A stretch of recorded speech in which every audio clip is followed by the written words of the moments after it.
Shameless self-promotion. That's beautiful. Yeah. That's awesome.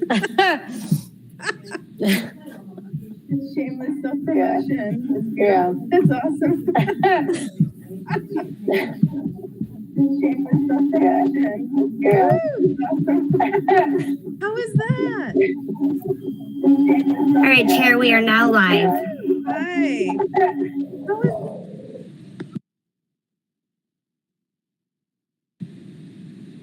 Hi, Commissioner Jones.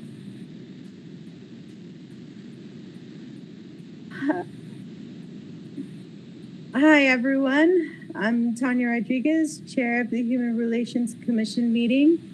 We're coming to you live from the Cherokee homelands, where the eastern band of Cherokee Indians remain a sovereign nation to this day. We're streaming live, and you can view the meeting on the City of Asheville YouTube channel. We'll begin our meeting with the roll call of members. When you hear your name, please respond with a quick hello. Tanya Rodriguez here, Commissioner Chandler. Also here. Thank you. Commissioner Jones.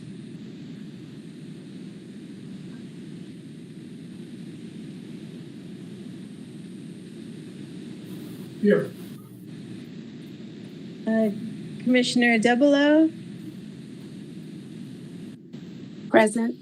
Thank you. Commissioner Weinbrenner. Here. Wonderful. Commissioner Daniel Young is not here yet. Commissioner Dolores Venable is not here yet. Commissioner Ivan Melchor is not here yet. Commissioner Melanie Noyes is not here yet. Commissioner Veronica Coit is not here yet. Commissioner Alfred Green is not here yet. And Commissioner Emma Nicole Worthy is not here yet. We'll greet the commissioners as they arrive. Is that all right? Okay. Wonderful. Welcome, Sarah. Thank you for being here. Welcome, Brad. Thank you for being here. Welcome, Richard. Thank you for being here. Minutes. We have our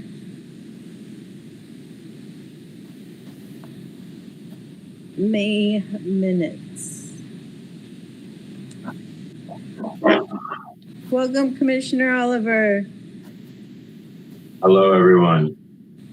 How you doing? I am well. Mr. Richard, congratulations. I read in the paper on your upcoming job. Congratulations to you, sir. Thank you very much. I appreciate that. Ooh, please do tell.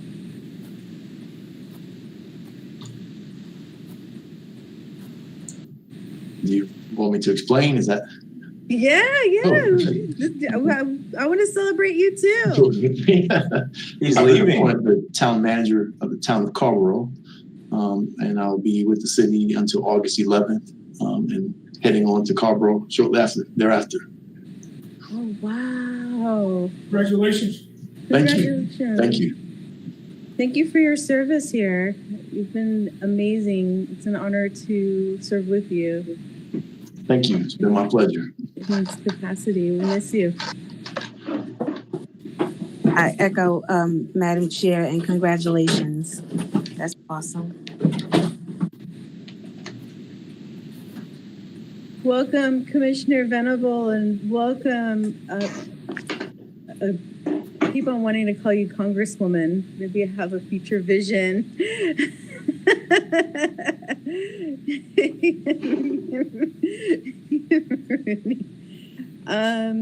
So we're waiting on minutes. I believe that Melanie has those minutes. Or Melanie did send them to me, and they're attached in the meeting invite as well as in the committee folder. Is there any way to share them to put them up, or? I can print them in the chat here, but they are also located on the committee webpage with the folder. But for convenience, I can put it here. That'd be great. Thank you, so that we can all have a look at them. And Madam Chair, if I may, I'm trying to keep count. I believe we currently have 7 commissioners present, which means I think we are one short of a quorum at this point. So we will need to wait on approving those minutes until we get at least one additional member showing up. heard. Thank you very much. Appreciate that.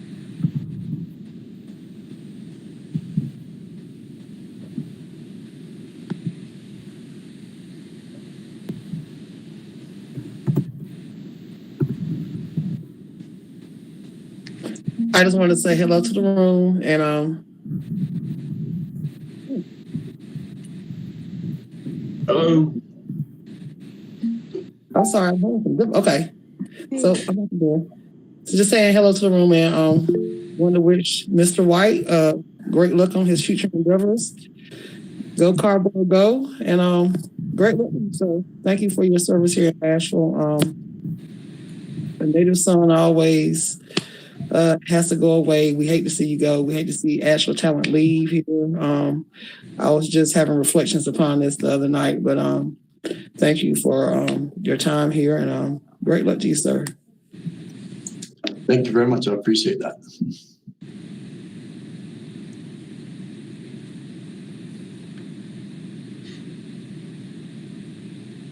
So I guess we could pick Susie, Commissioner Chandler. Were you mentioning a timekeeper in the last meeting? You said that you'd be willing to timekeep this meeting. Yes. Wonderful. And so we worked out last meeting that the timekeeper would keep time, and that each of us would speak, have a time allotment of 3 minutes, and we would wait until everybody else had a chance to speak before speaking again, which is in alignment with Robert's rules.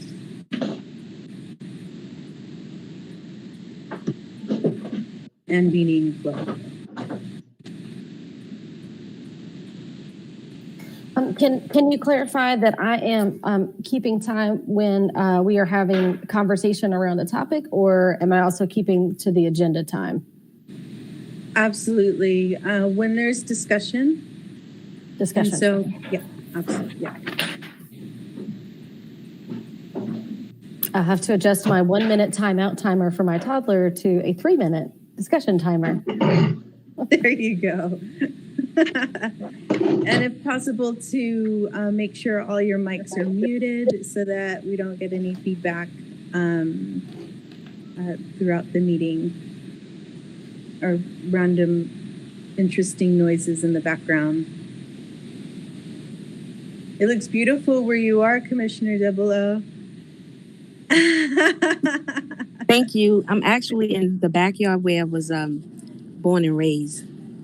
So I'm in Brooklyn right now, and it's beautiful. It is, at times a little loud, so I may go in and out of camera.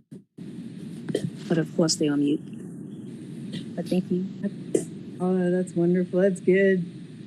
Getting in all that yummy energy. That's good stuff. Well, I wonder if we can move on to the request for reports and then circle back to agenda approval. Is that something that we can move forward with? Yes, Madam Chair, you can move forward with any reports this evening. Wonderful, thank you. Commissioner Jones, I believe, has a request for reports from Richard White, Cameroni, and you, Brad, in relation to the land acknowledgement from the Cherokee Nation. And if I may clarify, the land acknowledgement is we're coming to you live from the Cherokee homeland, where where the eastern band of Cherokee Indians remain a sovereign nation to this day, which was given to me by a member of the Cherokee Nation as a request, as per my request to bring to this meeting regarding human relations in Asheville. So, Commissioner Jones, the floor is yours. The request was for Brad, Ms. Bernie, and Richard to tell us the alignment between the document that you referred to and the ordinance. How do they align? And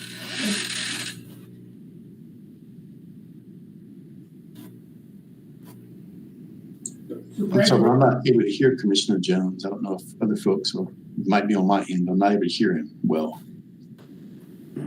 Yeah, I'm having a hard time too, Mr. Jones. Brad? Yes, Commissioner Jones, I think I was able to hear what you asked, but let me repeat it just for everyone, and you tell me if I correctly stated that. You are asking for some feedback with regard to whether or not the call for acknowledgement is in alignment with the Human Relations Commission ordinance. Is that correct? That's correct. Absolutely, and I can speak to that if I may. In response to that request that you made at the previous meeting, I have reviewed the ordinance, which is Ordinance 4663, which established the Human Relations Commission here in Asheville, as well as the document that was put out by a group known as the U.S. Department of Arts and Culture, who established what they titled a guide and call to acknowledgement in order to honor native land. So let me start by providing a little bit of context about the HRCA ordinance.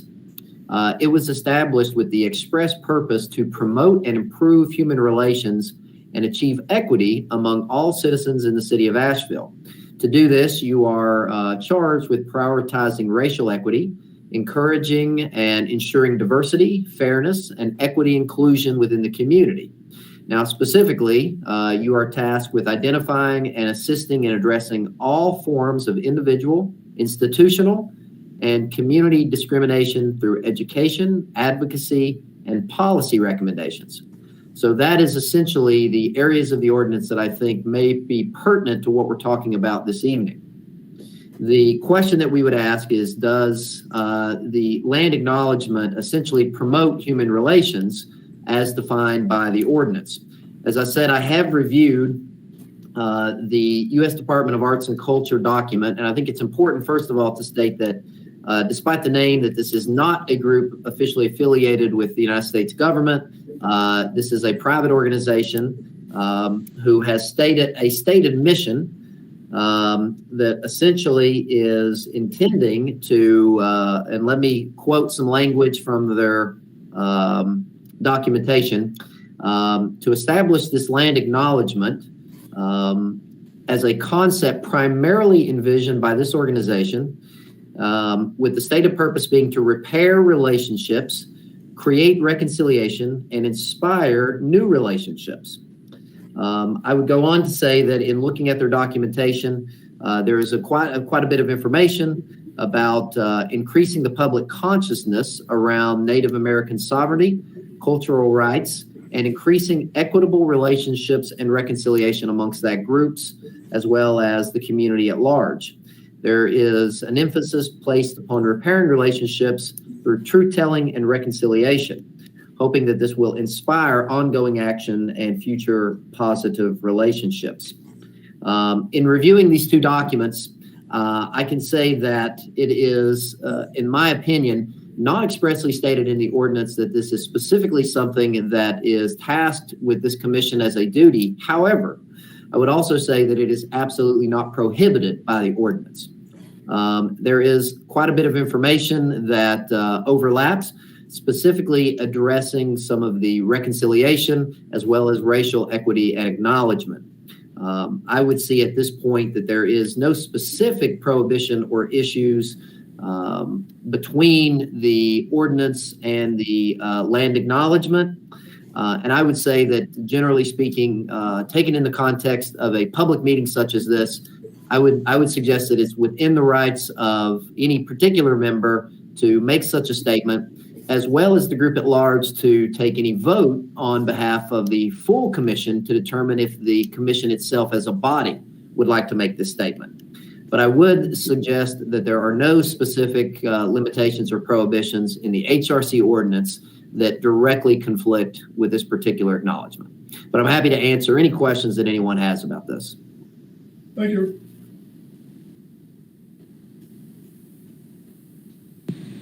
Well, thank you, Brad. That was really, I'm impressed. Thank you. Thank you for that. You said it more eloquently than I ever could imagine speaking on that, and I appreciate you looking into both. Richard, Councilwoman?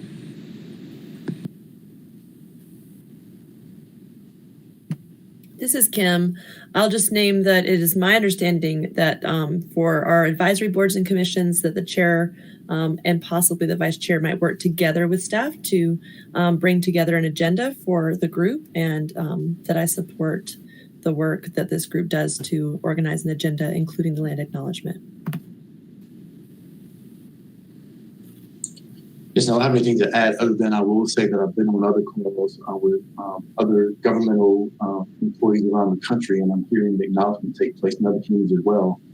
So that seems that we're doing things that's different than what I'm seeing in other communities also, in terms of land acknowledgement. Thank you. Thank you.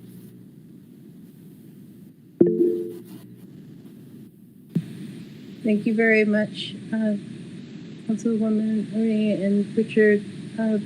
Vice Chair Oliver?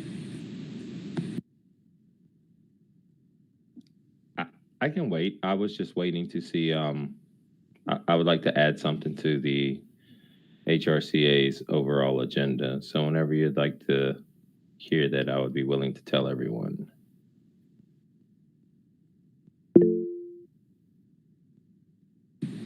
Thank you. Commissioner Devereaux? I just wanted to go back to what Commissioner Jones mentioned and acknowledge the fact of what he was actually saying, because just in thinking about that and hearing, thank you, Brad, for explaining more, but thinking about that, does that acknowledgement and recognizing, the sovereignty of an individual people who's been also victimized, does that re-harm or re-traumatize others who haven't, to this day received any acknowledgement? And I just want to make sure that as we say we acknowledge the land, the equity piece, we're not missing that as well. Because sometimes highlighting one could really re-harm another. But that's all I want to say. Thank you, Commissioner Devereaux. Commissioner Jones? Oh.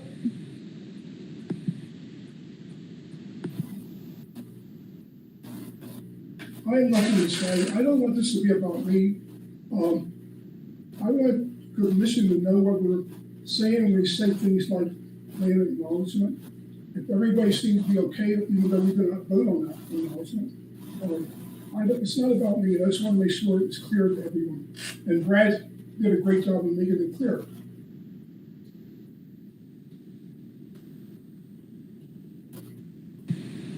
Thank you, Commissioner Jones. Commissioner Chandler? Thank you, Chairwoman. I was wanting to know from Commissioner Jones and also Devereaux about the land acknowledgement. Is it something that we wanted to debate doing as a group before each of the meetings, or even adding acknowledgement of the urban renewal that happened in Asheville that removed land from our own community members as part of that? The motions we never put before this committee as to whether or not we want to use those statements open our meeting. So maybe my question is more for Brad. Is that a thing that in order to establish something that's a regular meeting element like that, like a land acknowledgement, is that something that has to be moved and motioned and voted second and all that? Yes, Commissioner Chandler, to answer that question, I would say that there is no formalized procedure separating whether or not this can only be a statement by a single member, in this case, the chair, or by the group as a whole. If the group as a whole wishes to add it and speak on behalf of the full commission, you would need to take a vote on that and determine if a majority of the commission supports making that statement. However, at this point, which is the case with generally many public bodies, the chair has a certain amount of leeway to make statements to open those meetings. And I think at this point, the chair has done so speaking for herself. But if the commission would like to add its voice behind this, or would like to vote to not add its voice, then we could simply add it as an agenda item to either this or a future meeting once we have a quorum to do so, and then vote and see if a majority supports one decision or another. May I ask a question, please? That's helpful. Thank you. Yes, thank you, Commissioner Chandler. Commissioner Venable? I have a two-part question. One is, it's not really a question. I need more clarity about what exactly is a land acknowledgement. What does that encompass? What groups does it encompass? Is it, I mean, I heard it, but I don't want to get into an area where we're like, okay, we're acknowledging that people stole land that nobody was implicit in stealing, especially when I come from a diaspora of stolen people. So it's kind of hard, and that's the area where I think Tiffany was saying that that's the area of where it could do more harm than good, because when you're talking about stolen land and stolen people, you know, those two worlds collide, and they collide very regularly in areas when we're trying to do work to solidify equity and inclusion. And I would like to know how that statement is going to be able to include folks that don't so much have much liability in that huge statement, number one. And number two, and I don't know if we have quorum yet, but I would like to also know how other board members feel about that statement and what's their personal and community feel about that. Like, you know, like if they take it back, like to someone else, how would they feel about that? Because I think a lot of us represent other people. And I don't think this is something that a lot of people are very aware of, because this is very new to me also. And this type of dynamic, I've never heard of this in any other board or commission, which I'm not saying it's a bad idea. I just want to know, like, how does this affect other people going down the line? Thank you. Thank you, Commissioner Venable. Brad, I believe you'd probably be best to respond. Certainly, I'm happy to. I think that the best description comes directly from the materials provided on the website of the group known as U.S. Department of Arts and Culture, essentially describing this process as a, quote, call on individuals and organizations to open all public meetings and gatherings with acknowledgement of the traditional native inhabitants of the land. And I emphasize that because I do believe it is directed specifically at Native Americans as the group being acknowledged here. Again, this is a call only to open public meetings for the process of improving the consciousness about that. So that is generally the limitation, I think, of the direction provided by this particular group. Thank you. Does that help a bit with clarity, Commissioner Venable? It kind of does, but I'm gonna be honest with you. Sitting where I'm sitting at in a city that's generationally, that I've been in for generations and generations, and I'm a Native American ancestor myself, I just don't feel really good about that. You know, I am a Native American, Black, and Hispanic by descent. That is my background and my culture. That's why my name is Dolores. Highly Hispanic name, highly indigenous as far as Native American ancestry. My grandmother was part of the tribe of the Cherokee Indians. So I do have some issues with, starting meetings like that, because I do know the issues that have gone on between these cultural groups within Western North Carolina. And I just don't want to make that issue any worse than what it is. Can you please expound on the issues between the cultural groups in North Carolina? Because you have the Eastern and Western Band of Cherokee Indians. Of course, we all know about the Trail of Tears, and it has been very discussed about how Black people played into the Cherokee Indians, and how they, how not only just the tribe, but also within the Native American community, there has been some disconnect about Black people, white people, and how we all play into this part of Western North Carolina. And I don't want us to necessarily get into that dissent, because this is Asheville right now. And I don't think that we have enough information to be able to make statements as broad as that. Does that kind of make sense?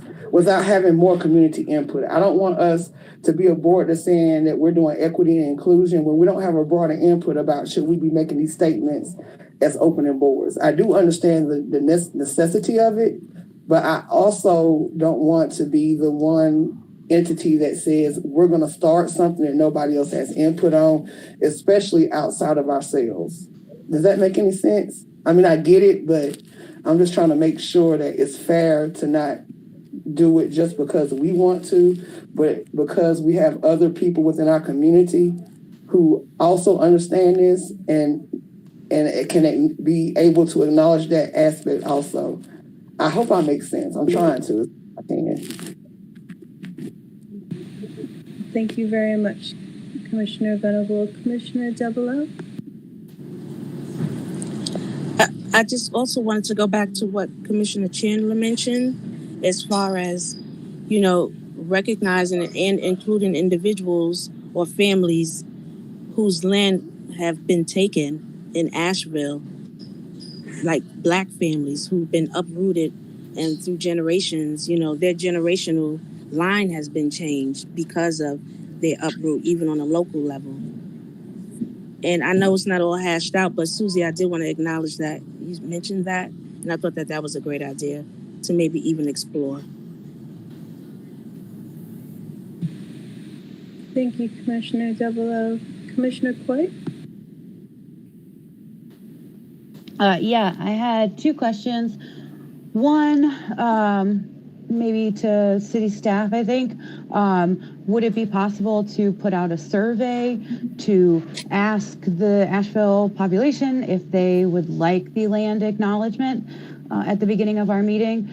And the second part is, what does an acknowledgement for African American people sound like? Like I know I've heard the land acknowledgements before, and I like the idea that's coming across, but I would like to know what it sounds like. And I think if we get a good idea as to what it sounds like, then we could potentially include that in a survey that goes out to the city of Asheville. So city staff question is, can we get a survey that goes out to the city of Asheville? Thank you, Commissioner White. I think this could be something that's really groundbreaking, because one of the things that I see within deconstructing the systems of oppression is a lot of infighting racially. And what a land acknowledgement does is it honors the people who were first impacted by colonialism. The Native people here were enslaved from the 1400s until the first person from Africa came. And so I think that when we can bring both of those histories together in an honorable way, where we can do something that's unique here in Asheville.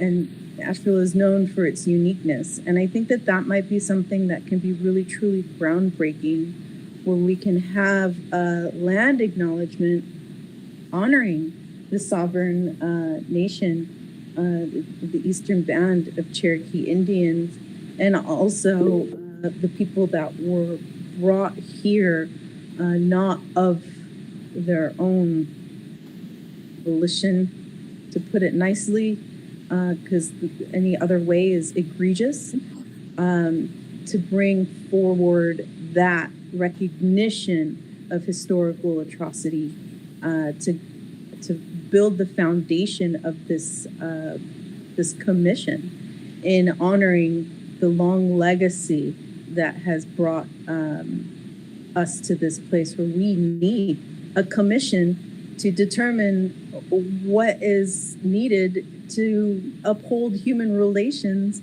in a city that is in racial strife.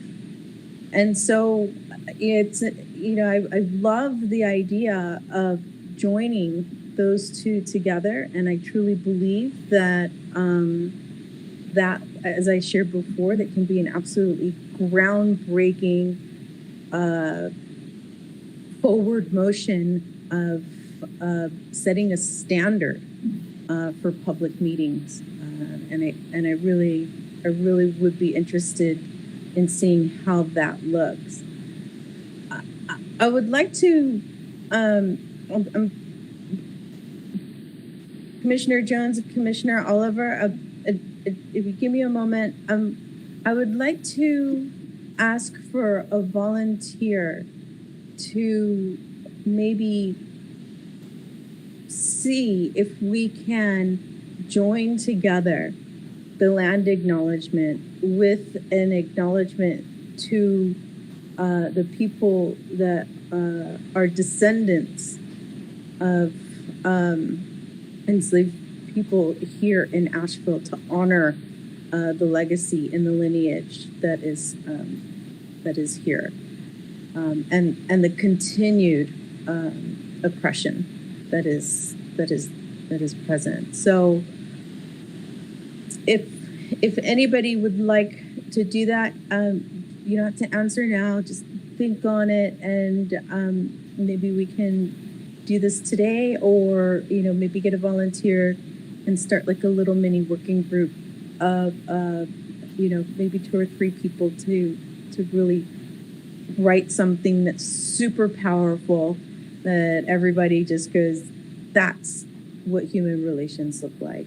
And so are you making a motion for something? No, I'm inviting the idea of an opportunity that we can move forward with the motion, if so. But I just wanted to put it out there to see if that's something that we can be interested in. And if somebody wants to do that, I imagine I would more than welcome a motion to be made for that to happen. I believe Commissioner Jones, you raised your hand first, or Commissioner Oliver? Mr. Oliver, go, please. I was just going to say that so far we've spent 35 minutes on this, and I think this is something that definitely needs to be put to a work group or a side or something. If you were the population of Asheville and you were watching our meeting, you would say, how is this helping us? You can say thank you for the land, but the land is still in the hands of, as you said, the oppressor. So it's really like giving acknowledgement to say, hey, this was your land first, but we're still going to proceed on. So to me, it's kind of like back and forth on that. I'm not really sure, but hey, we have a shooting dilemma going on in Asheville right now in the Black community. Not a dilemma, but there's a lot of things that need to be going on. And to me, that's where a focus would definitely be for a human relations committee, things like that. So that's all I wanted to say. I'd like to make a motion to move on and continue on with the rest of the agenda, if need be. Thank you. A second. Would we need to go to a vote for that? Madam Chair, actually, I believe we still only have 7 members, so you can certainly unilaterally proceed on with the agenda, but we're not actually able to take any votes right now until we get another member present. Okay, so we can just move forward in the essence of moving on. Okay, moving on. Commissioner Oliver, you have the floor. Commissioner Jones, do you feel complete? Yeah, I'm fine. Okay, thank you. Commissioner Oliver?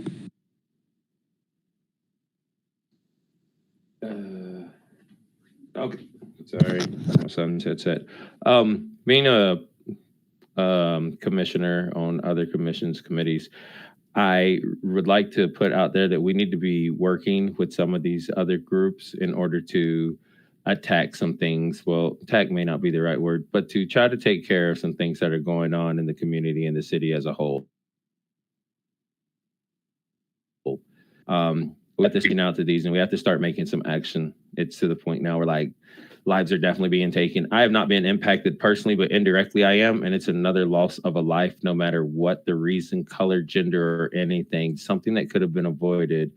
And I think there's a lot of tit-tat going on in things that I am involved in. And I just want to let everyone know that my focus, as I said, when I came in to be nominated, that I am here to help be here at the table for the Black community and to do what I can to help make sure that that proceeds and is uplifted. And this is something that I'm seeing. I'm bringing it to the table. This is something as human relations. This is a huge human relation. Our number one public health crisis in America is racism. So I think it's always on the table. That's why I said that about the land acknowledgement. My life, my children's life are impacted by what's going on in the city of Asheville every day. We know whose land we're on. We know who still controls it, but we need to start doing some action. Like, work groups are cool. This isn't just directed towards this commission. This is to everything I'm a part of, but there has to be some action. The awareness is put out there and nothing's going to change until there's some action. So if anyone has any ideas, anything to help, please let me know, because I am down, because to me, this is the number one thing that's happening right now with people. Thank you very much. Hi, can I say something real quick? Commissioner Venable? I like to say one thing. I do respect what Mr. Oliver said. But before we do that, one of the things that have happened here in the community is people jumping out and talking about things about folks and families that, as you said, Mr. Oliver, you have yourself not been affected by. Unfortunately, I've been affected by some of these things over time here in Asheville. And I've seen other people too, but we have to know when to speak and when we're spoken to as well. One of the issues that we're having right now within our own community is people being identified as leaders within our own communities who don't do a lot of work within the communities that they touch, so to speak. And I don't want our board to jump out and start doing work without impacting the families who have been impacted, talking to these folks. You know, you got to meet people where they are. And, you know, we don't have any business talking about people's children that have been killed. And we're not talking to those parents, those families, those mothers of children that are left behind without fathers. We need to include those people first. And I think that's sometimes what some of the issues are here in Asheville, that people jump up and jump out and don't necessarily have all the information, the knowledge of the tools. And, you know, we are, we're a board, and I do agree with you. But I just want to make sure that we're not going to jump in front of the people who have been affected the most.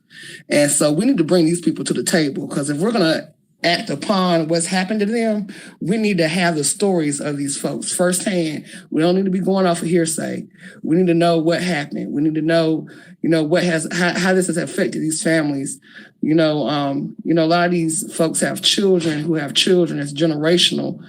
And so I would impede our board to, if we do, and I don't mind doing that type of work, but I do want to make sure that we pull the people who have been impacted before we do anything, because it's not fair. That's speaking for people that we don't have the right to speak on behalf of, because if they wanted us to speak for them, they would have came to us. And it's ways that we can get them to come to us. And that's something that we should be doing as individuals in the Black community. If we're not out here talking to the people who are most affected, that's our fault. You feel what I'm saying? I'm not trying to be funny or anything, but we have to go to people where they are. And I don't want to bring things to this board and people's trauma to this board and not have those folks' permission. So we need to implicitly get these people's permission. We need to implicitly be talking to these families if that's what we're going to be doing. And that's my only input on that. Thank you. I'm going to say this to you. I hope you didn't take it in the way that we are going to jump out there. It was put out there, as I said, there's been so much talk, and I agree with you about these community leaders that you don't ever see out there. And that would be a great first step, is to talking to the families who have immediately been impacted. We would have to reach out to some people. We're blessed to have your presence here because you do know some of them. So we could use you to reach out to them. And like you said, we have to go there. They're not just going to come to the board and be like, hey, y'all, can y'all help this? We have to do that. But I'm with you. There are certain avenues to go with it. So to me, what you just said is an awesome first step for us. So thank you. Thank you also. Commissioner Coit? I was going to say the same thing Mr. Oliver did. Thank you.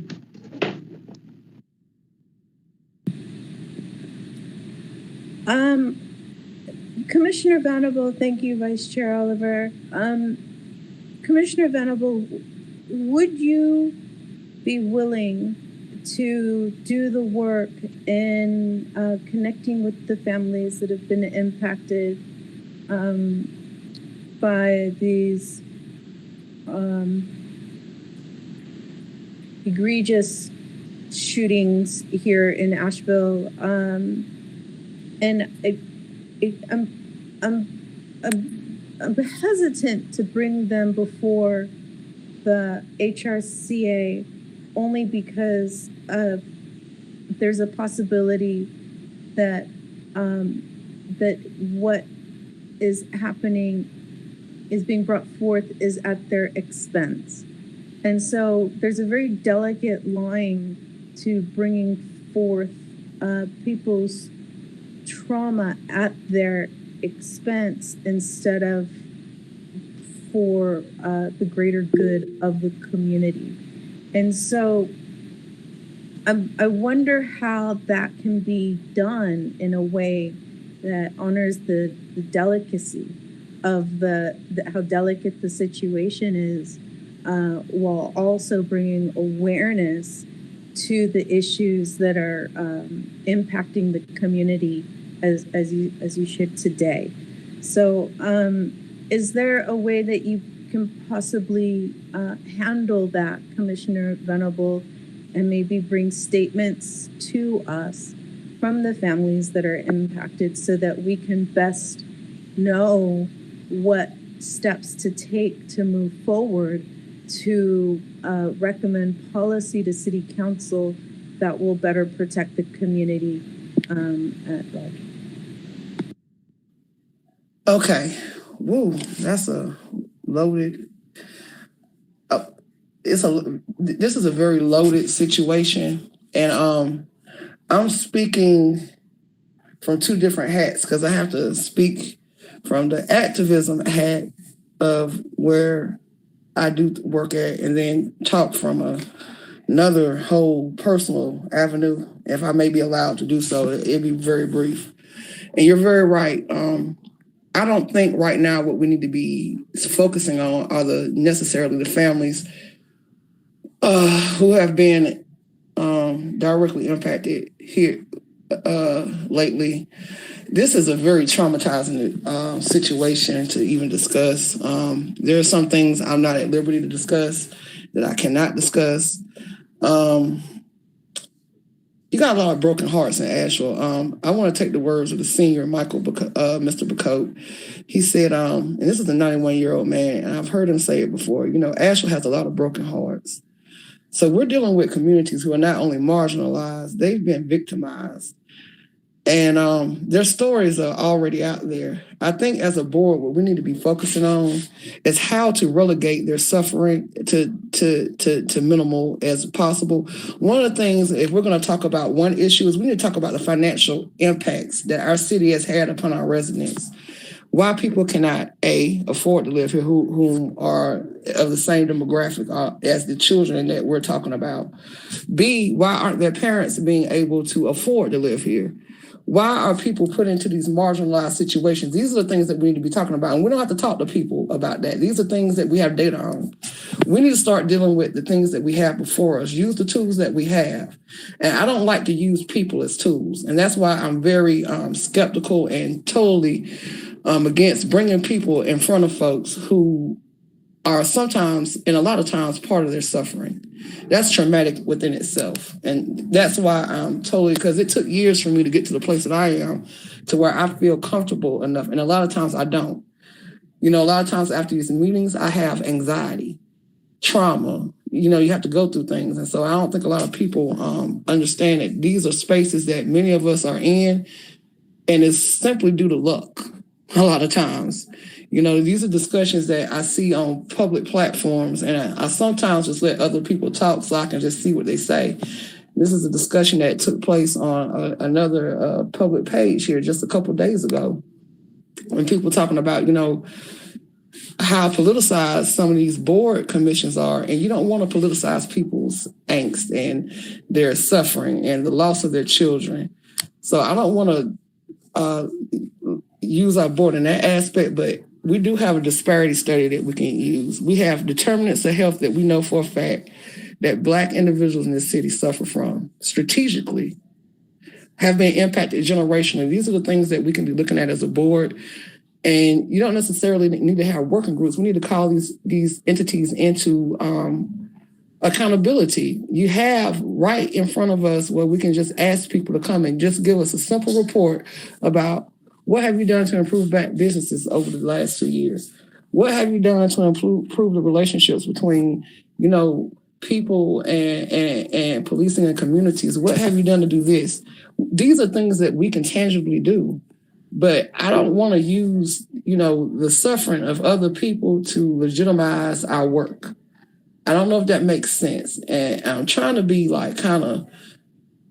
play the devil's advocate on that side, because I have been on that side of the board. It's not a comfortable place when you see your folks in the news every day, everybody talking about things, I don't even know what they're talking about. It's not cool. Pardon me, Commissioner Venable, I pardon my interruption, but I wanted to catch this before it flies out.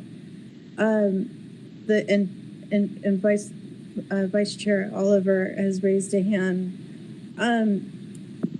I heard the mention of ask entities to come before the board so we can hold them to accountability. And I feel that that's a really important thing that you just shared, and that we can use that information that these entities bring to us to further dismantle these systems of oppression. So I'm wondering what entities specifically can you name that I might be able to reach out to call in for our meeting next month? I think, I really don't have anything outside of the minority business office. That's one place that we can start at. That's a place to where we need information numbers from. We need to know exactly how we're looking here business-wise, because a lot of Black folks here don't work. Minorities don't have jobs. They've had to create jobs. We need to know how well those entities are doing with their communities and with the city right now. We need to be getting information from health.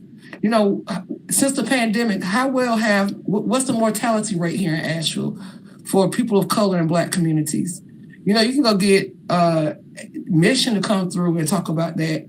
You have Dogwood, all these entities that you can have come and talk to you about what's going on here. You have issues going on, like what has been the number since the pandemic with, community policing, all these issues. We have determinants of health that we could be hitting, and we have every entity within the city of Asheville that we could be asking these questions to. These are the things that we need to be doing so we can figure out how to fix the system from the system, because we're in the system right now. We have the ability to do that. So I do agree with that. Thank you. Thank you, Commissioner Venable. Vice Chair Oliver. Quickly, I just wanted to clarify something. When I was bringing this up about the board, I think the shootings are the result of things that are going on, like you're talking about, the financial disparity. So when I asked the board to be talking about this or things like that, I definitely am in agreement or open to exactly what you're saying, talking about and fixing the problems and holding people accountable. Us as a board, we can recommend things to city council. Are we using that, or are we really putting fire to these people and say, hey, there needs to be focus on this community? Are we really holding them accountable? That's more along the lines that I was going on, but I definitely agree with everything you're saying. I think that's all good things. Everybody that's sharing right now is sharing really good things. What I'll do is I'll reach out to Rosanna with the Minority Business Office to see if she can come in for the next meeting. Can we get the city schools at some point? I'm sorry, I didn't mean to cut off. But the city school system is something also. We need to be getting the numbers from them about how many of our students are they suspending, what's being done, what kind of activities do they have for our kids that our taxpayers are paying for. These are the things that we need to be talking about, because these are the things that impact our communities the most. Thank you. Thank you, Commissioner Venable. Commissioner Young, would you like to be in charge of bringing the city schools to a commission meeting to find out that information? Well, good evening, everybody. I think maybe Miss Tiffany could help with that. I mean, me and Brandon and Black Men's Money, we're already working on some numbers that we're gonna make public for the community so we can address this issue. But I do want to speak about this stuff that we're talking about with this shooting and stuff. We have a meeting, a community outreach for all the men that's here online. If y'all can come out Saturday from 12 o'clock to about 2, so we can talk to these youth and tell them that we need them, that they are our future. I do want to clear up something. The news was saying this was gang related. This is not what this was not gang related. First off, we need to hold the news people accountable for putting out false narratives about our community. By them doing that is putting a sign on these black men in our community that are not in no gangs to be targeted by these damn police officers. So that's the first thing I think we need to correct, is these WLOS coming into our neighborhoods reporting the false news what's going on with our school and with our schools. I mean, this stuff that happened with this gun stuff is something that's been going on that could have been solved out if us as a community, as parents, as men, talk to these kids and squash all these problems that they got. So let's I mean, this is what my energy is right now. I think it's needed. It's right now, this is imperative that we do address this with these kids. Because if not, we're not going to have no young men here. These kids, without them, there's no future. So, I mean, for right now, I think with the school situation, maybe Miss Tiffany, if she don't mind, she can work on that, and me and Brandon can get back with y'all next meeting about what we got going on, the numbers and stuff, about the suspension rate from the numbers of black people that's being suspended by the schools from elementary all the way up to the high school. So I think we do need to address that, but right now I think this Trying to heal these young black men in our community is right now my number one agenda. Thank you. And I'd love to add to that, if I may, because this is all good stuff. We can see right now that we're definitely moving in a direction, together, where we're able to now look at the outside entities that has an impact. And there is data out there as far as school suspensions, but I must say Asheville Middle School as a pilot is really implementing some new innovative ways of restoring and repairing relationships before there's just punitive, disciplinary actions that happens or takes place. So that is a good piece. United Way also has an impact report and a community needs assessment that information could funnel to HRCA also, so that we could see the data that's already been collected and then kind of have a baseline of where to go next. But I'll be more than happy to volunteer and work with others on this. I love this. This is perfect. This is the HRCA in full form right now. Yes. This is we have a lot of influence in this commission, and this is exactly how we can impact our community for the better. And Commissioner Chandler? Thank you. I was going to offer along the lines of the social determinants of health. I'm married to a public health professional who works at MAHEC in their community benefit department, particularly among community health workers. And they constantly are checking this data about the social determinants of health. And I could probably relatively easily find out the data that we're looking for if you can identify specifically what we want to know about that.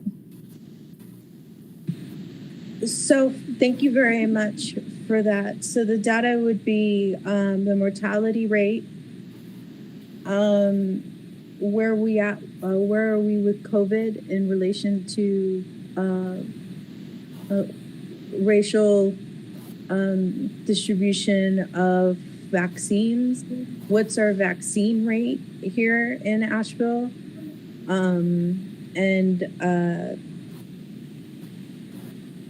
Are there any health disparities that are racial in nature that we can bring recommendations to City Council for awareness and action with?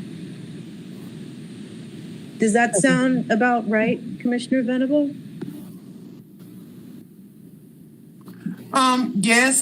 Some of that also goes to how has this pandemic played into people's eating habits, issues of depression, alcoholism, drug addiction, mental health issues, diabetes, high blood pressure. How many households have fell below the median income that we've already had here in Asheville? What is the infant mortality rate here compared to 2 years ago? What is our mortality rate as a community compared to 2 years ago? Because I do know that Asheville has one of the highest mortality rates in the state of North Carolina for Blacks. So these are the things that I also keep up with because of the work that I do. I have to, and I use other organizations to be able to get these different data fields because there's different ways that this data is collected. And it really depends on exactly sometimes what nature people are trying to access it in. And so also we need to be talking about what has the things that we've seen, because during the pandemic, there were Black people who got killed. George Floyd got killed during the pandemic. We had riots across this country during the pandemic. What effect did that have on our communities as a people? These are the things that we need to be asking so that we can be able to fix these entities within the systems that they work inside of. Thanks. But yeah, everything was good, and I agree with all that too. Okay, I'll be happy to ask and see what we can find out. So I just want to recap on that. So Commissioner Chandler, you're going to be bringing for us next meeting data regarding health disparities in Asheville. Commissioner Devereaux is going to be bringing information with the United Way impact report. Yes. And the school district. I'm sorry, guys. It's like really loud everywhere. You're good. It's okay. But also with the disciplinary numbers, because it was about 43% of Black boys received more disciplinary action, and they only represent 12% of the school body. This was several years ago at Asheville Middle School. I'm sure it looks different now, but the last time we all discussed it as a community, those were the disparities. Thank you. And Commissioner Young and Vice Chair Oliver, you're bringing in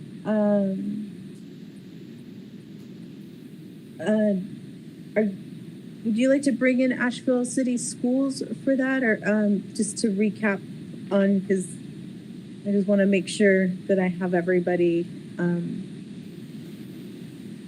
written down. Vice Chair Oliver, if you can help me out with that. Sorry. Yes, ma'am, we can do that. We can get in contact with Asheville City Schools, and then we can go from there. With our accountability, we'll have some numbers to discuss and possible strategies next meeting, if that's okay with the board. Absolutely. I'm totally on board with that. We don't have quorum, do we? So I think we're missing one for quorum. Yeah. This is Kim. Now that there are 8 members on the call, we do have a quorum. Okay. Awesome. So, Commissioner Coit? Oh, that was an accident. I apologize. I did have one thing. Ms. Venable mentioned the murder of George Floyd last year. There was a young man died in West Asheville. Kenzie? I know how to spell his name, but I'm not sure how to pronounce it. I just wanted to acknowledge him.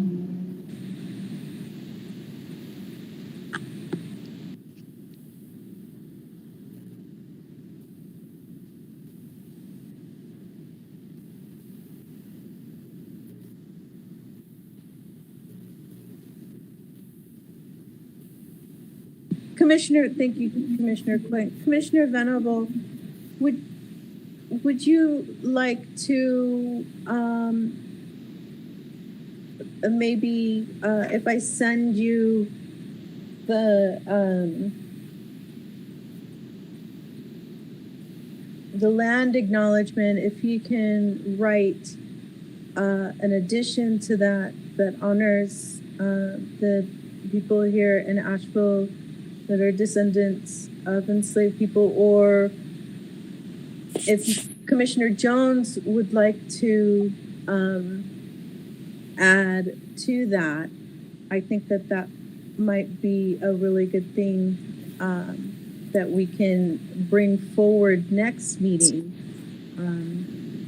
so that we can do some really groundbreaking stuff in here.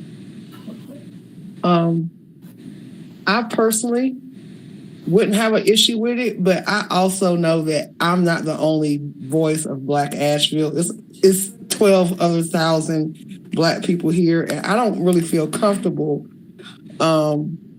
This is just me. It's nothing against the acknowledgement itself. It's just me looking at, I don't feel comfortable speaking for the Black community in that aspect. And this is the conversation that we've had over and over again in this community, and I'm trying to be good at it myself and understand after years of activism, where my place is.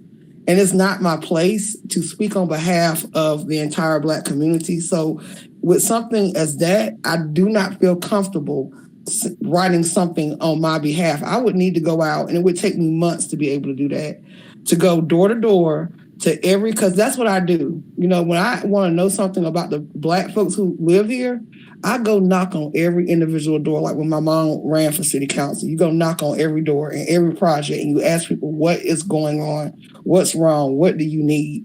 And so I would have to explain that to every Black person here in Ashland. I don't feel comfortable because that would be me speaking on behalf of the Black community as a Black board member. And that's where I don't feel comfortable at. I'm watching some conversations that's going on here in Asheville about some of the things that we're talking about right now. And I don't need to specifically name those conversations, but I know that we kind of all have been a little bit privy to them.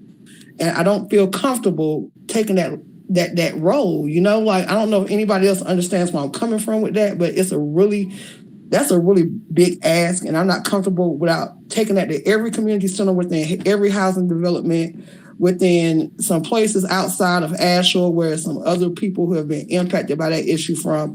I don't feel comfortable taking that to these folks, but you know, saying something without these folks' input, because it's more than me. This is not about me. It's not about, you know, the few of us on this board. You feel what I'm saying? Like, I just don't feel comfortable with that. And I'm sorry. I would really love to do that. If people would say, hey, look, we would love for Dolores to do that, I would do it. If Asheville Black Lives Matter, if they say Asheville Black Lives Matter, go do that, I would do that. But I just don't feel comfortable doing that. I hope everybody understands that. Please do. I mean, I don't know if you understand, but this is a very hairy subject within the Black community right now. I'm just trying to be honest. Thank you, Commissioner Venable. If I could just jump in and just say that, Dolores, I think that's such a great idea, and I truly support it as well. And that could also be a part of what community engagement can look like, because we already have an operational working group. And then the collaboration with the city itself. I just want folks to know it wouldn't be quick. You know what I'm saying? Like, we can't do something like that real quick. It would take time to do that.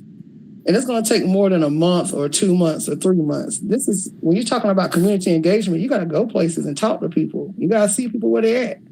And, you know, we're not all in one place. And so I totally agree with Tiffany. You know, I'd be willing to do that, but I'm just not willing to make that call on behalf of the whole Black community and say Dolores did it. I'm not willing to, because I don't speak for the whole Black community. When Dolores speaks, Dolores can only really speak for Dolores unless other people have kind of asked me to say, will you take this before somebody? And nobody asked me to bring this before anyone. And I don't feel comfortable, you know, just speaking for folks like that, because I think a lot of times, you know, that controls narratives, and I don't want to be that person.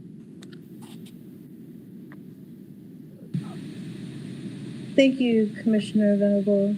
Thank you, Commissioner Devereaux.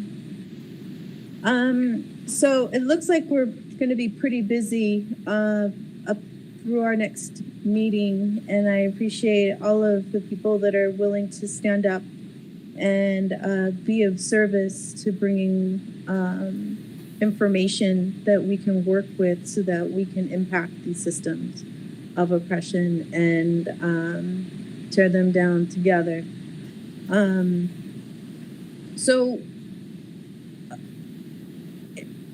Are we good with moving on? Do we need to bring these to a vote, or is it just okay, is an understanding that we've developed these quasi working groups of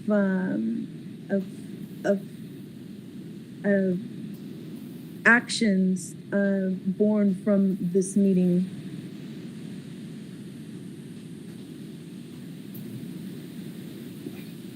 Madam Chair, I don't believe I've heard anything that would absolutely necessitate a vote.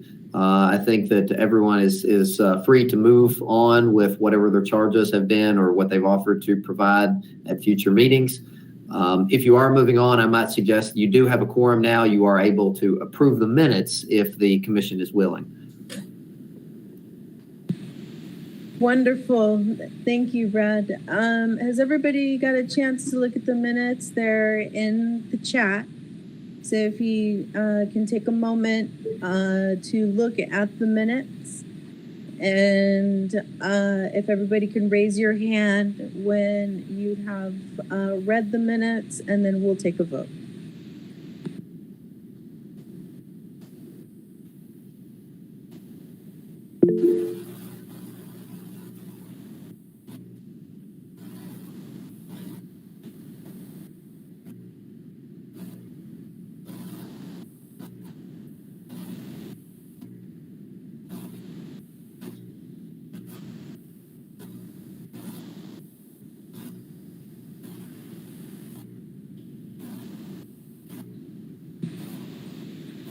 At this time, I'd like to thank Commissioner Young and Vice Chair Oliver for doing what you're doing for the Black youth here in Asheville and bringing that clarity with the misinformation of the news.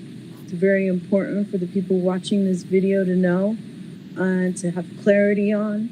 And I appreciate you speaking up about that and setting the record straight so that people can understand what's really going on. And I thank you for that. All right, looks like we're ready to vote.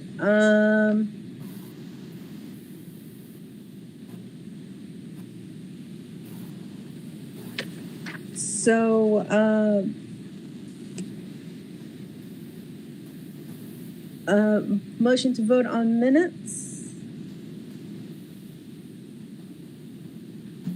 The minutes that I'm seeing are from 2 meetings ago. Is that correct? Mm-hmm. So moved. Thank you.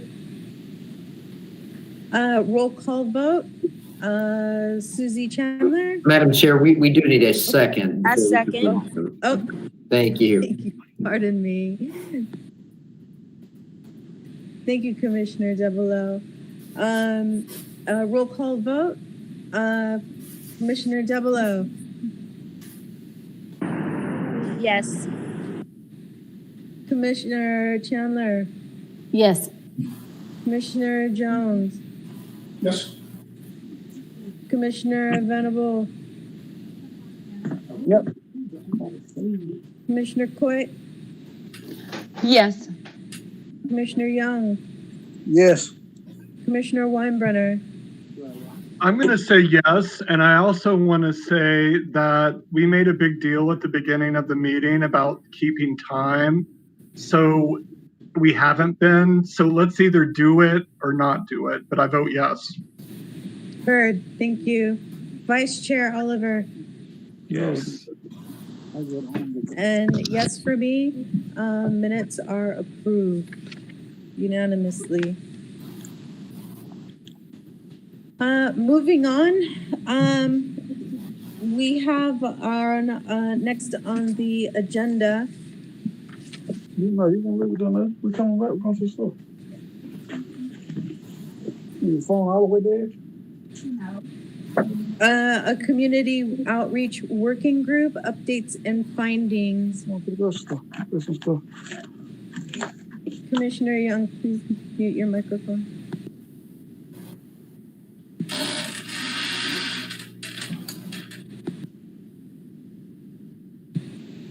So next up on the agenda is community outreach working group updates and finding for working group updates.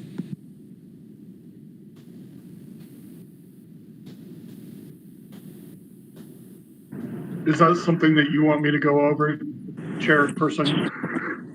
Yes, please. Thank you. Okay. So we met in May with a lady named Dawa Hitch who works for the city. She works in the city's CAPE department. CAPE is an acronym for Community and Public Engagement. I've put together a white sheet, which is in your attachments, that goes over the services that CAPE provides us as a commission. Dawa Hitch, Ms. Hitch, wanted me to definitely emphasize to you that they believe in the relevance of building relationships. They have various tools, social media, Twitter. They can put out press releases for us. They can provide paid exposure on Facebook. One thing that I thought was particularly interesting was they can help us access neighborhood services and neighborhood advisory committees. So when we're talking about violence and things of that nature, I think that us, rather than reaching out to maybe the victims' families, we could reach out to the neighborhood advisory committees and get information that way. And that's something that CAPE can help us with. Just to wrap it up, I mean, if you look at the white sheet that's attached, it's all pretty explanatory. I believe that Ashley Trainum Carson is still our connection to CAPE. Mr. White, is that something that you can confirm? Yes, I believe that's correct. Okay, great. So basically, we don't have to really make a wheel. A wheel has already been, as far as sending out messages to the community and doing things like community surveys and things of that nature. There is an entity that is already operational within the city structure that can help us. They're not going to control what we do necessarily, but they're a resource in reaching out. So we met with Ms. Hitch. We sent her a handwritten thank you note, and they're ready to help us whenever we need help. So, I guess it's a deal of once we get some work done and we want to let the community know about it, whenever we get to the point that we want to send a survey or access some of these neighborhood advisory committees for information, all of that is accessible to us. Unless I have any questions, that's pretty much it. I just encourage everybody to scan over the white paper that's attached to the meeting documents. Thank you. Thank you, Commissioner. Thank you, Commissioner Weinbrenner. I wonder if we can make a HRCA Facebook page and bring in community issues, events, offer an opportunity for the community to specifically interact with us online, or have a way to interact with us online that might not put people in a position where they can be traumatized by sitting in front of a commission sharing their experience in the community. Sometimes that's needed. I understand that. It's important. I also, Tanya, for the sake of time, if you want to send me, if you want to send me an email about that, then I'll be glad to follow up. Wonderful. Sorry to cut you off. You're good. I get it. Thank you very much for keeping the meeting on task. Thank you very much. Moving on, do you feel complete with that, Commissioner Weinbrenner? Yes, I feel so complete right now. Thank you. Thank you. Moving on to unfinished business, discussing a potential retreat date. Do we do a doodle poll in an email? And by doing a doodle poll, is that considered a vote?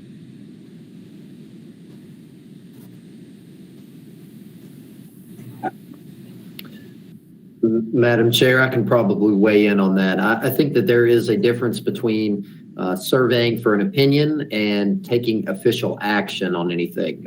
For any action that this board might take, whether it be to approve an agenda item or to direct any members of the commission to take certain action, even approving the minutes or other sort of procedural actions, those do require a vote. But there's nothing wrong with, I believe, taking a general survey of the group to gather an opinion. Thank you very much. Appreciate that. Councilwoman Rooney? Apologies, that was a mistake, but I was going to ask if the staff updates were intended to be skipped. Nope, that was coming up next. So, staff updates. Thank you very much, Councilwoman Rooney. Staff updates. Richard White, what's going on in there? Give us the deets. What's happening? Well, I wish I could give you lots of details, but I don't have a lot to offer other than I anticipate there will be some announcement early next week relative to our Director of Equity Inclusions. So anticipate that sometime next week. I have seen some rumblings online that there wasn't anybody hired. That the whole Office of Equity and Inclusion has left, and now including you. And so I wonder what's the process, what's going to happen with the HRCA if there's no Office of Equity and Inclusion, and are we going to be picking up that slack from the Office of Equity and Inclusion, or what's going to go on with that? Yes, the city manager and I are scheduled to meet on Monday, and so we'll talk about the path forward. And so I don't have any more details to share today, but we'll be meeting on Monday to figure out a path forward through a transition period. Okay, thank you. And so did you land on a hire, or is somebody coming in, or is there going to be just open office for some time? I'm just reflecting what I saw on the online so that we can clear the narrative, because there's a lot of people making stuff up. So I want to make sure that the community that we serve is well informed about what's happening in the Office of Equity and Inclusion. Yes, I understand. And again, on Monday, the city manager and I will meet, and we'll talk about a path forward and make sure that the public and the community is aware of what that plan will be. Oh boy. All right. That speaks volumes, and thank you very much. I appreciate that. Commissioner Coit. Yeah, if what you've heard is accurate, I would absolutely like to know the full detail as to how the entire staff from a department can leave and no one applies for the job. And I feel pretty comfortable in saying that most of Asheville would probably want to know that answer as well, especially a department that is so vital to the city moving forward with anything. That's all. I'd like to make a statement here. First of all, I apologize to you. I have a speech impediment, also have a hearing impediment. It's a struggle for me to get my words out. But my observation is the Equity and Inclusion Department has run away, policemen are running away. And that says something. It says something. Also, I observed this group, me included, struggling for a purpose in Asheville. Ever since I've been on this committee, we've been searching for a purpose. And we have not ever heard the city council say, this is what we want from you this week or this month. That's never happened, okay? It's never happened through the record of inclusion, because we never had anybody. Kimberly was never fully present, okay? And Richard, to all due respect, Richard was handed us. But he's been preoccupied doing something else, we now know what that was. So we have not had good liaison from the city council. No, that's not a reflection on you, Kim. We didn't have a connection from the staff, but nobody was there. We've been left alone trying to find purpose. Now, we're collecting data from people that collect data. That's redundant. You're going to go out and collect data from people that collect data. We're giving people work to do to accommodate us. If we didn't exist, the city would not be hurt. I checked that out with people on the city council. I checked that out with people in the staff. Politically, they have to live with us. Who wants to be tolerated that way? I don't. So pay attention to what's going on and what's not happening to this group. We're trying to define who we are. But nobody's begging us to exist. Nobody but us. And that's my observation. Thank you. Thank you, Commissioner Jones. Richard, do you think that you might be able to bring in City Manager Deborah Campbell into the next meeting to help guide us through this process with you, because you're going and there's a transition process, and I feel that it's important for City Manager Deborah Campbell to come in and help us understand what our path in place is moving forward, as well as what to expect as you shared during this transition period, so it doesn't all fall on you, so that we can understand what's going on too, and then the community can as well. Is that possible, Councilwoman? Richard, you may have a different answer, but as you're in the transition period to your next role, and congratulations for that and getting to work with Damon and the team over there in Cairo, I would be willing to make that request known to the city manager's office as well to support you in that. I think that would be very helpful, Councilwoman Roney. Yes, thank you. Thank you very much, Richard, and thank you very much, Councilwoman Roney. Appreciate the May I ask support. a quick question? I'm sorry. May I please? Yeah, we got 4 minutes, Commissioner. Okay, I'll make this real quick, and I don't know who can answer this. I don't know if it's Brad, the Assistant City Manager, or Kim. So, regardless of what's in that office, we operate underneath City Council, and that's it, correct? Just trying to get clarity on who we operate underneath. So it's not the City Manager's office, it's City Council, correct? Just trying to make sure, like, where we're, like, who we operate underneath. So is it the Office of Equity and Inclusion, or do we operate under City Council? Thank you. Hi, Commissioner Venerable, I can answer that. Yes, you are a committee formed by and operating under the City Council. The city staff is generally designating members of city staff to provide support to you. That's usually specific to a certain department. And for this group, that department providing that support would generally be the Office of Equity and Inclusion, but you work directly under the City Council. Thank you. I just wanted to make sure I was still in the same, because since the pandemic, everything's changed. So I just want to make sure we hadn't changed menus like McDonald's. Thank you so much. So it is possible thank you for bringing in, being willing to bring in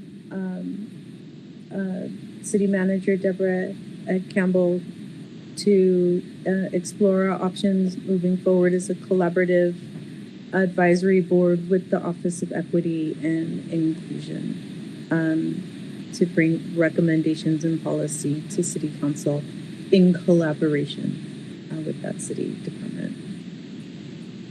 So, closing statements before we make a motion to adjourn. We have about 2 more minutes left. Is there any pressing issues that anybody would like to bring to the floor before we adjourn? Also, are there any public comments that have come in for us to read before we adjourn? None were received. Thank you, Sarah. Back to the floor. Commissioners?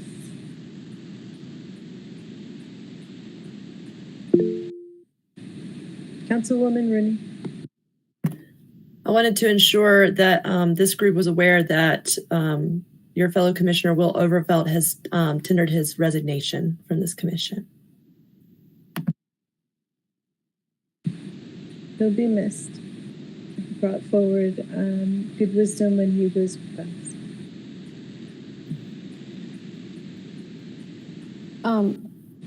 I have a question about going forward. Are we planning on resuming in-person meetings, and what is that going to look like for those of us who have never been to an in-person meeting next month? And I can speak to that. That's why I had my hand raised here. Yes, this will be our last virtual meeting. This committee has traditionally met in the first floor conference room of City Hall. So we're adjusting for that. Again, it's going to be 5:30, your usual meeting time, which I believe your next meeting is August 19th. And there is parking on the side of City Hall on Marjorie Street. I can send all this out in an email in advance so we're clear before. But yes, it will be held in person in that first floor conference room.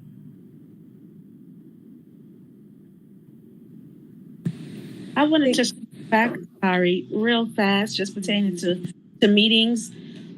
Just wanted to go back to the point of last meeting, just taking our meeting to community at some point. Really pretty much the why am I, and that came from Commissioner Jones. Thank you for making mention of that, and also Commissioner Young in our last meeting.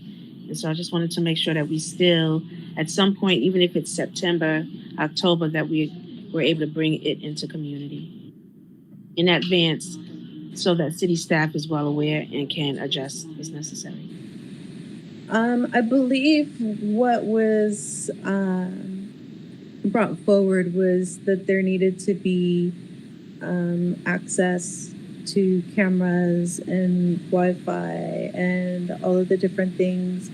And so I wonder if your vision is that it's more of like a town hall meeting, or is it a regular meeting? Because I hesitate to move off of city grounds only because of the neutrality of it.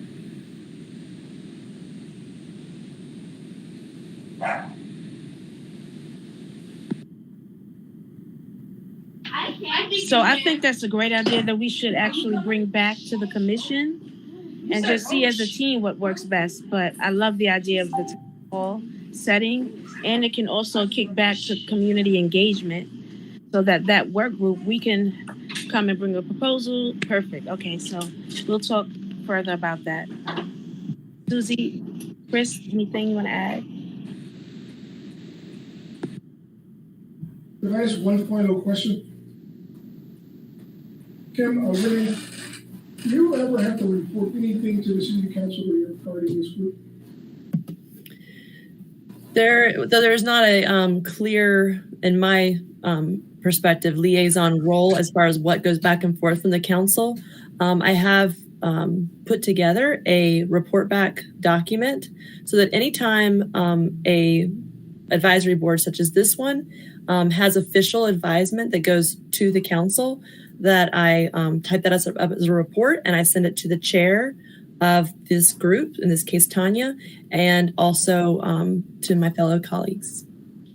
And for example, in this meeting, there wasn't an official recommendation to council, so I would not make a report. Do they ever ask how we're doing? There has not been a conversation at a public meeting where that has come up. We do have an upcoming boards and commissions committee meeting, and I'm happy to ask my colleagues there at that level if a formal report for boards and commissions could be made. Do we enhance your career as a city council person? One more time? Do we enhance your life as a city council? Yes, very much so. Every single one of our volunteers, but especially for the heavy conversations that this group has been having, and in a virtual format, I cannot express deeper gratitude. It adds to my understanding and to my work as a representative. Thank you. Thank you, Councilwoman Renee. And are there any updates on the previous recommendations relating to the houseless recommendations that we put forward a few meetings ago? There was a houseless community prohibition on encampment removal and the inclement weather houseless community recommendation. Is that question directed at me? Yes. I did submit the recommendations from this commission to the full council. I do not yet have a formal response. Thank you very much for doing that. All right. Sounds like this meeting has been amazing, and it's truly honored to serve as chair with all of you. With that, let's make a motion to adjourn. So moved. Second. Roll call vote. Commissioner Chandler. Oh, Yes. we don't even have quorum anymore. That's so true. Are we just stuck on this meeting forever? Thanks, Chris. I'm just saying, we ain't got to vote, but if we're gonna, All right. Someone text somebody. Tell them to come back. We need We to can vote. go through the motions. Why not? Commissioner Jones. Hey, Yes, yes, That's one. yes. Commissioner Venable. absolutely. Commissioner Coit. Yes. Vice Chair Oliver. Yes. Commissioner Devereaux. Yes. And Chair Tanya, yes. Looking forward to seeing all of your faces next month. Take it easy. And thank you very much, Brad and Councilwoman Rooney and